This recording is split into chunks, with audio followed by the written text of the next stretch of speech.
Один. Габдулла Тукай. Молитва матери. Ясный лик на небе кажет лучезарная луна. На соломенной крыше льет серебристый свет она. Тихо-тихо спит деревня, высоко витает сны. Мертвым сном забились люди, от трудов утомлены. И собаки не желают даже вылезть за порог.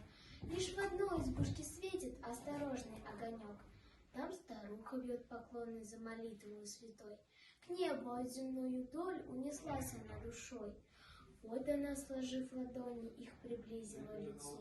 «Осчастлив Господь, сыночка!» — молится она Творцу. Слезы капают у старой, бледный лоб давно иссох. Ту молитву неужели не услышит Вышний Бог?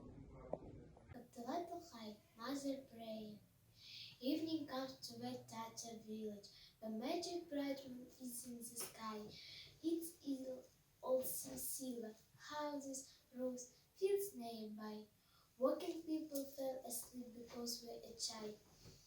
From the sunlight till the sunset, we're working very hard. Any sound heard around, even barking of the dogs. But in one house, it's a sober, a little trembling like still birds. An old woman, it's a house, has prayer rag. She's